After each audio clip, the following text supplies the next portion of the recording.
দীঘার মন্দিরের উদ্দেশ্যে মুখ্যমন্ত্রী যাচ্ছেন, সেই ছবি আপনাদের দেখাবো। আগামীকাল দীঘার মন্দির খুলে যাবে, জগন্নাথ মন্দিরের উদ্বোধন, আগামীকাল প্রাণ প্রতিষ্ঠা রয়েছে। গতকালকেই মুখ্যমন্ত্রী পৌঁছে গিয়েছিলেন দীঘায়। আর যে ছবি আপনারা দেখছেন দীঘার মন্দিরে, সেখানে মুখ্যমন্ত্রী মমতা বন্দ্যোপাধ্যায় মহাযজ্ঞ সকাল থেকেই চলছে, 2 কুইন্টাল ঘিতে আহুতি, এবং সেখানে আজকে পূর্ণাহুতি মুখ্যমন্ত্রী মমতা বন্দ্যোপাধ্যায় দেবেন। যে ছবি আপনারা দেখছেন দীঘার মন্দিরে মুখ্যমন্ত্রী মমতা বন্দ্যোপাধ্যায় গতকালই দীঘা পৌঁছে যান, গতকালও তিনি মন্দিরে গিয়েছিলেন, সমস্ত ব্যবস্থাপনা তিনি খতিয়ে দেখেন। আর এই মুহূর্তে ছবি আপনাদের দেখাচ্ছি একেবারে দীঘার মন্দিরে মুখ্যমন্ত্রী মমতা বন্দ্যোপাধ্যায় যে মহাযজ্ঞ সকাল থেকে চলছে, 2 কুইন্টাল ঘিতে আহুতি, এবং সেখানেই যজ্ঞে পূর্ণাহুতি মুখ্যমন্ত্রী মমতা বন্দ্যোপাধ্যায় দেবেন। একদম সাজো সাজো রব, সকাল থেকে সেই ছবি আপনাদের দেখাচ্ছি। একদম শেষ মুহূর্তের প্রস্তুতি চলছে। আগামীকাল অক্ষয় তৃতীয়া, দীঘায় জগন্নাথ মন্দির খুলে যাচ্ছে, প্রাণ প্রতিষ্ঠা হবে, এবং খুব স্বাভাবিকভাবেই একদিকে সমুদ্র, এবার মন্দির, পর্যটক, সাধারণ মানুষের মধ্যেও কিন্তু উৎসাহ বাড়ছে। দীঘার মন্দিরে মুখ্যমন্ত্রী মমতা বন্দ্যোপাধ্যায় মহাযজ্ঞ চলছে,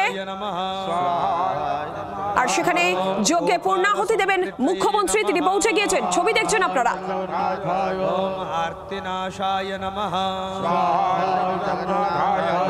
আয়ুর্বেদ প্রণবে নমঃ, ওম দেবদৈত্যখিলার্চিতায় নমঃ, ওম বুদ্ধিব্যামহকায় নমঃ,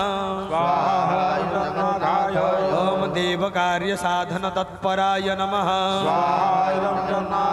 ওম স্ত্রীরূপায় নমঃ, ওম মায়াবক্ত্রে নমঃ, ওম দৈত্যান্তকর্ণপ্রিয়ায় নমঃ, ওম পায়িতামৃতদেবংসায় নমঃ, ওম যুদ্ধহেতবে নমঃ, ওম স্মৃতিপদায় নমঃ, ওম সুমালিমালিবধকৃতে নমঃ, ওম কালনেমিশিরচ্ছিদনে নমঃ, ওম দৈত্যযজ্ঞবিনাশকায় নমঃ, ওম ইন্দ্রসামর্থদৈত্যদাত্রে নমঃ, ওম বিশ্বভোমহকায় নমঃ, ওম মায়িনে নমঃ, ওম ভৃগুমন্ত্রসাত্বিকরণায় নমঃ, ওম বলিজীবনদাত্রে নমঃ, ওম স্বর্গহেতবে নমঃ, ওম ব্রতচিত্তায় নমঃ, ওম অদিতিনন্দকর্ত্রে নমঃ, ওম কাশ্যপাদি স্তম্ভবায় নমঃ, ওম উপেন্দ্রায় নমঃ, ওম ইন্দ্রবজ্রায় নমঃ, ওম বামনায় নমঃ,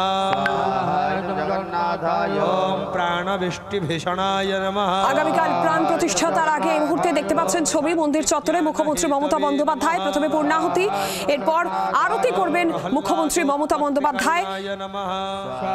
আমরা আরো জানবো বিস্তারিতভাবে। কমলাক্ষ ভট্টাচার্য সরাসরি মন্দির থেকেই রয়েছেন আমাদের সঙ্গে। কমলাক্ষ, যে ছবি আমরা দেখছি মুখ্যমন্ত্রী পৌঁছে গিয়েছেন, মহাযজ্ঞে পূর্ণাহুতি করার কথা রয়েছে মুখ্যমন্ত্রীর, সব মিলে এই মুহূর্তে ঠিক কি চলছে কমলাক্ষ?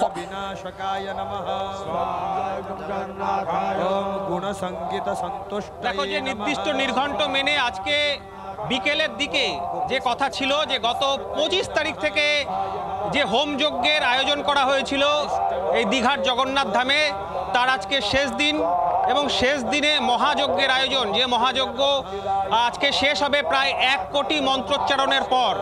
সেই মহাযজ্ঞের পর্ব এই মুহূর্তে একদিকে চলছে, অন্যদিকে মুখ্যমন্ত্রী মমতা বন্দ্যোপাধ্যায় তিনি এসে পৌঁছে গিয়েছেন জগন্নাথ ধামের মন্দিরে, তিনি ঢুকেছেন, এবং তার যে রিচুয়ালস রয়েছে, পুরীর যারা সেবায়িত রয়েছেন, রাজেশ দৈতাপতি থেকে শুরু করে, আমরা দেখতে পাচ্ছি এই মুহূর্তে সরাসরি সেই রাজেশ দৈতাপতির সঙ্গে মুখ্যমন্ত্রী তিনি সাক্ষাৎ করছেন, কথা বলছেন, এবং পুরীর যে রিচুয়ালসগুলি আছে সেইগুলি সম্পর্কে মুখ্যমন্ত্রী তিনি কিন্তু এই সেবায়িতের কাছ থেকে জেনে নিচ্ছেন, বা এখানে দীঘাতে কি ধরনের রিচুয়ালসগুলি এই মুহূর্তে পালন করা হচ্ছে সেই বিষয়ে খোঁজ খবর নিচ্ছেন। মুখ্যমন্ত্রী আজকে মন্দিরের চত্বরে ঢোকার পরেই কিন্তু পুরীর যে জগন্নাথ দেবের যে পরম্পরা রীতি রয়েছে সেই রীতি অনুযায়ী মুখ্যমন্ত্রীকে প্রথমে তাকে আবাহন করা হয় এবং তারপর অভ্যর্থনা জানানো হয়। তারপরে আমরা দেখি নারকেল ফাটিয়ে মুখ্যমন্ত্রী কিন্তু আজকে মন্দিরের সামনে প্রণাম করেন এবং সেখানে যারা অতিথি অভ্যাগত রয়েছে এবং বিশেষ করে যারা সেবায়েত রয়েছেন, মন্দিরের দায়িত্বে যারা রয়েছেন, তাদের সঙ্গে এই মুহূর্তে আলাপচারিতা করছেন এবং তার পাশাপাশি ঠিক তার পাশেই কিন্তু যে আটচালা রয়েছে, সেই আটচালাতে এই মুহূর্তে সেই মহাযজ্ঞ চলছে, সেই মহাযজ্ঞ তিনি চাক্ষুষ করছেন। এই 1 কোটি মন্ত্রোচ্চারণের পর সেই মহাযজ্ঞে কিন্তু পূর্ণাহুতি দেবেন মুখ্যমন্ত্রী, অর্থাৎ যে মহাযজ্ঞের শেষে যে আহুতি দেওয়া হয় সেই আহুতি তিনি দেবেন। আজকের এই কর্মসূচি রয়েছে মুখ্যমন্ত্রীর এবং আগামীকাল সেই প্রাণ প্রতিষ্ঠা, যে প্রাণ প্রতিষ্ঠাকে ঘিরে গোটা বাংলা এই মুহূর্তে তাকিয়ে আছে দীঘার দিকে। তার কারণ একদিকে অবশ্যই একটি অক্ষয় কীর্তির স্থাপন, বাংলার বুকে জগন্নাথ ধাম এই রকম কলেবরে, সেটা কিন্তু অবশ্যই একটি অক্ষয় সৃষ্টি, সেটা সকলেই বলছেন। তার পাশাপাশি অবশ্যই রাজনৈতিক বিতর্কও এর মধ্যে রয়েছে, বিভিন্ন রকমভাবে সমালোচনা আমরা শুনতে পাচ্ছি। কিন্তু সমস্ত কিছুকে ছাড়িয়ে আগামীকাল কিন্তু একটি আবেগের দিন, বাঙালির কাছে একটা অন্যরকম আবেগ বিহ্বল দিন আমরা সেটা পেতে চলেছি। সেটা আমরা ইতিমধ্যেই দীঘাতে এসে প্রতিটি মুহূর্তে সেটি আমরা লক্ষ্য করছি। আগামীকাল সকাল 8টা থেকে শুরু হবে হোমযজ্ঞ এবং তারপর ভগবান জগন্নাথ দেবের তার অভিষেক হবে, অর্থাৎ তাকে স্নান করিয়ে নতুন বস্ত্র নব সাজে সাজানো হবে জগন্নাথ দেবকে এবং তার অভিষেকের সময় কিন্তু অবশ্যই চন্দন যাত্রা, অক্ষয় তৃতীয়ার দিন পুরীর রীতি অনুযায়ী চন্দন যাত্রার সূচনা হয়। পুরীতে 21 দিন ধরে টানা চলে সেই চন্দন যাত্রা। সেই চন্দন যাত্রা কিন্তু এই জগন্নাথ ধাম দীঘাতেও চলবে, সেটি চলবে 5 দিন ধরে। তার সূচনা কিন্তু গতকাল থেকেই, আগামীকাল থেকেই শুরু হয়ে যাচ্ছে।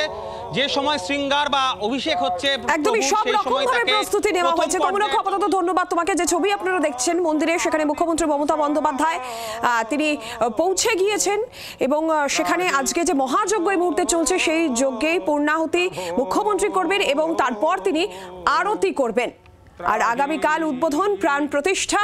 তার আগে একদম সাজো সাজো রব শেষ মুহূর্তের যে ছবি আপনাদের আমরা দেখাচ্ছি, মহাযজ্ঞ সেখানে চলছে। রাধে জয় রাধে জয় জয় রাধে শ্রী রাধে জয় রাধে জয় জয় রাধে শ্রী রাধে জয় রাধে জয় জয় রাধে শ্রী রাধে জয় রাধে জয় জয় রাধে। বাংলার আওয়াজ, বাঙালির আবেগ, জি 24 ঘন্টা।